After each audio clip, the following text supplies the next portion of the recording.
주말 시장 이야기. 안녕하세요. 유기입니다. 봄이 온다는 입춘 이후로 엄청난 추위에 탄 주였습니다. 눈도 많이 내렸고요. 그나마 오늘 아침은 조금 나아졌습니다. 다들 괜찮으시죠?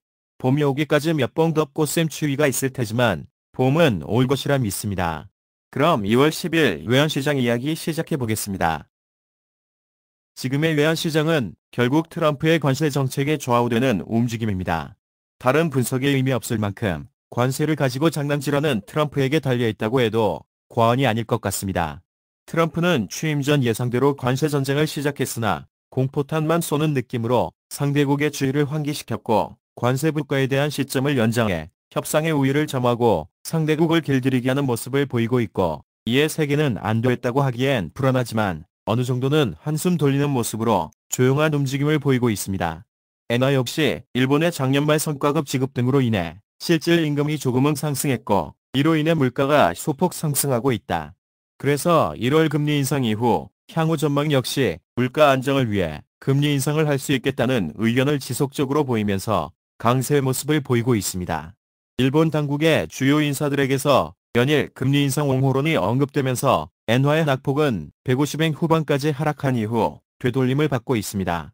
미국의 경제지표 역시 5일 새벽 구인 건수가 예상치를 하회하면서 향후 금리 인하에 대한 기대감을 조금은 높여주었고 6일 새벽 발표된 생산자 물가지수 역시 소폭 하락하는 모습으로 나타나면서 물가에 대한 걱정도 덜어낸다는 분위기였고 7일 발표된 실업률 역시 예상보다 소폭 하락하기는 했지만 시장의 판도를 바꾸기에는 큰 요인이 아니라는 분위기였습니다. 미국은 캐나다와 멕시코에 대해 국경 강화를 요구하면서 관세 증가를 한 달 유예시켜 주었습니다. 하지만 중국에는 10% 보편 관세를 부과했으며 이에 대해 중국은 보복관세를 언급하며 10일부터 시행할 것이라고 말했고 그 사이에 기간에 협의를 하겠다고 했었습니다.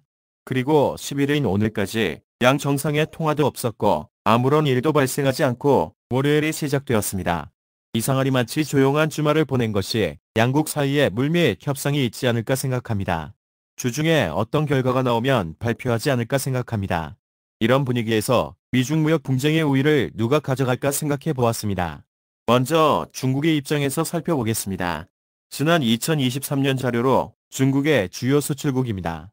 수출국으로 보면 단연 미국이 가장 큰 고객이지만 지역으로 보면 중국의 수출은 아시아권과 유럽 지역의 비중이 가장 큰 것을 알 수 있습니다.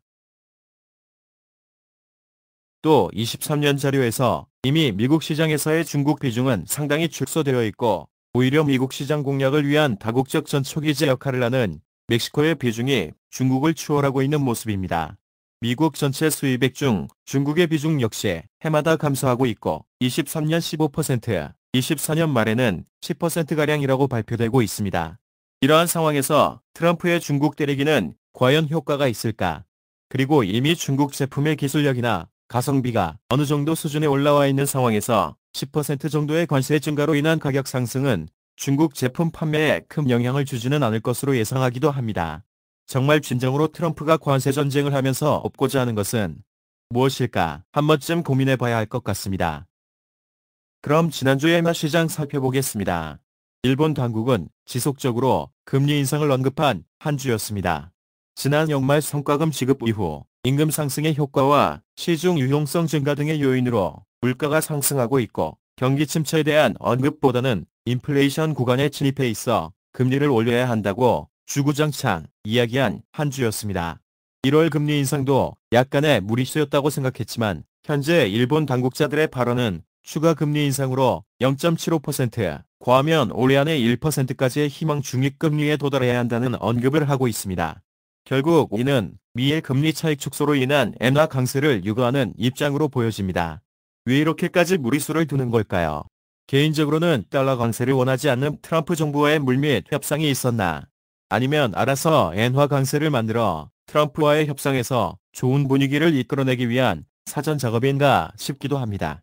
암튼 엔화는 지속적인 하락의 움직임을 보였고 149엔 후반까지 하락한 이후의 압조정의 움직임으로 152엔까지 상승한 이후 미일 정상회담에서 바짝 엎드린 이 시바 덕에 다른 무역 전쟁에서 피해갈 수 있다는 기대감이 소폭 반영되어 하락을 한 엔화의 움직임은 토요일 밤 트럼프의 이번 주 다시 국가에 상호관세를 부과하겠다는 발표에 다시 상승하며 마감한 모습입니다. 지난주 예상하단이 153.4였는데 중간 가격이 되어버렸네요. 원화 차트입니다. 역시 트럼프의 관세 전쟁으로 제법 상승했고 이후 관세 유예 분위기에 하락으로 방향을 틀었습니다. 그리고 일본 엔화의 하락을 따라가는 모습으로 지속적인 하락을 보인 한 주였습니다. 당연한 이야기겠지만 참임없이 이런저런 요인들에 끌려다니는 원화의 모습이었습니다. 아직은 우리 차례까지 오지 않은 관세 전쟁의 화마가 결국은 미국 주요 무역국 순위에서 10위 안에 들어있는 우리나라에게 조만간 협상의 순서를 맞이해야 하는데 사실 이미 개별 품목에서의 관세 전쟁에는 이미 뛰어들고 있는 모습이라 향후 어려움이 예상되긴 합니다. 원화 역시 토요일 새벽 트럼프의 다국가 상호관세 부과에 대한 언급에 1450원대 중반까지 크게 상승하며 마감했습니다. 어쩌면 1420원에서 1440원 선이 하단이 될 수 있겠다 싶기도 합니다. 주간 경제 지표 발표 일정 살펴보겠습니다. 이번 주는 미국의 소비자 물가지수, 생산자 물가지수, 소매 판매 등 물가에 관한 굵직한 지표들이 발표됩니다. 물가 지표들은 소폭 상승할 것으로 예상하고 있고 소매 판매 역시 트럼프 취임 이후 관세 부과로 인한 가격 상승을 피하기 위한 선제적 소비에 의해 소폭 상승했을 것으로 보고 있습니다. 지난주 물가의 움직임이 소폭 하락하는 모습으로 나타나 금리 인하에 대한 기대감을 되살리는데 일조했던 분위기가 어떻게 이어질지 지켜봐야겠습니다. 11일 12일 파월 의장의 상하원위원회에서의 발표도 있습니다. 향후 반기 통화정책을 보고하는 자리인데 어떤 언급이 있을지도 관심 있게 봐야겠습니다. 하지만 무엇보다 우선시 되는 것은 10일 또는 11일로 예고된 다국가 상호관세의 폭탄이 어떻게 영향을 줄지가 가장 관건일 것 같습니다. 상승 하락 시소 분석입니다. 역시 관건은 지난주처럼 트럼프의 입일 것 같습니다. 캐나다와 멕시코는 한 달의 시한을 주었지만 중국에 대한 관세를 10% 인상을 했고 중국에서도 맞대응이 오늘부터 시작되었는데 생각보다 조용한 양국의 태도에서 향후 어떻게 전개될지 걱정입니다. 잘 해결되어 타협점이 나온다면 위안화는 강세로 갈 것이고 본격적인 맞대응의 전쟁이 시작된다면 시장은 급행각할 것입니다. 다국가 보편관세를 오늘 밤이나 내일 사이에 발표하겠다고 하고 있어 이 역시 발표되면 시장은 충격을 받을 것이고 환율은 상승의 움직임을 보일 것으로 보여집니다. 그리고 모든 수입 철강, 알루미늄의 25% 관세 부과를 발표하겠다고 하고 있어 우리나라도 이제 직접적 전쟁에 뛰어드는 모습입니다. 가뜩이나 중국의 저가 철강 제품으로 타격을 받고 있는데 미국 쪽의 시장까지 타격을 받으면 더욱 힘들어질 것 같습니다. 유럽 쪽에도 서서히 전운이 감돌고 있어 트럼프가 어떻게 시작할지도 시장의 분위기를 좌우할 테니 관심을 가져봐야겠습니다. 미국의 물가지표 역시 시장의 분위기에 영향을 미칠 수 있는 요인이고 상승하느냐 하락하느냐에 따라서 원론적인 논쟁이었던 금리 인하해야 한다, 동결해야 한다는 언급이 반복되어 되풀이될 것 같습니다. 그리고 연일 이어졌던 일본의 금리 인상 언급이 시장에서는 엔화의 급격한 강세 움직임으로 나타났습니다.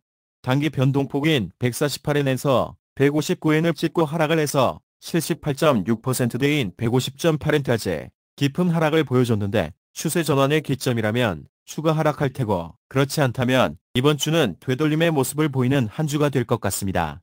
노란 구름대를 어떻게 뚫고 내려갈 것인가가 엔화의 방향성에서는 큰 관건일 것 같습니다.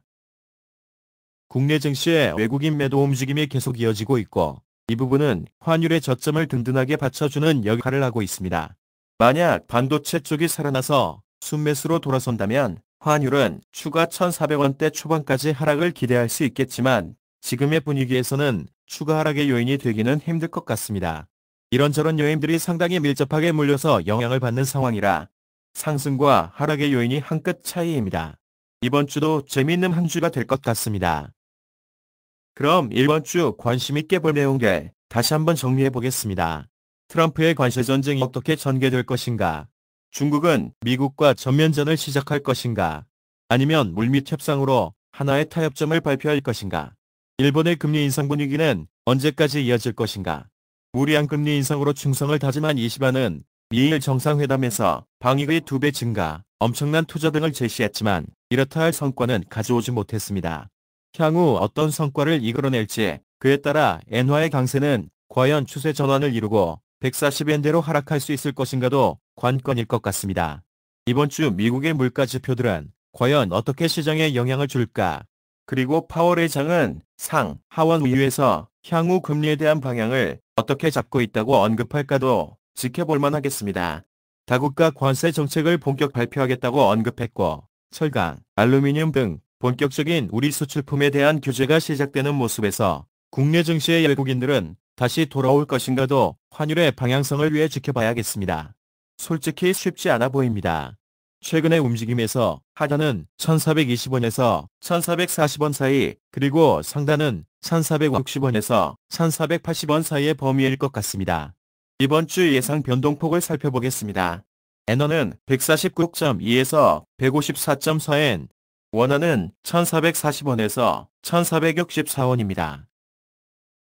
차트 분석을 당분간 하지 않고 있어 잠깐 되짚어보면 앞전 언급했던 원화 월봉 차트에서의 디버전스와 지난 2022년 9월의 차트와 지금의 차트가 비슷하게 나타나고 있어 2월, 3월 하락 움직임이 나올 것이다. 목표치는 1300원대 초반까지라는 의견은 여전히 유효하다고 보고 있고 관심있게 보고 있습니다. 이상으로 2월 10일 외환시장 이야기 마치겠습니다.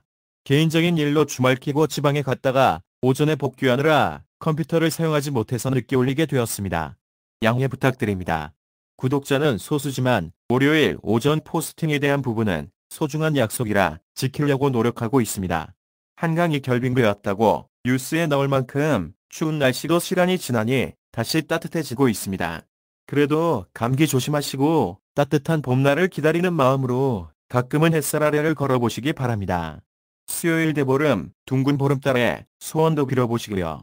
항상 건강하세요. 그럼 다음 주 월요일 인사드리겠습니다. 감사합니다.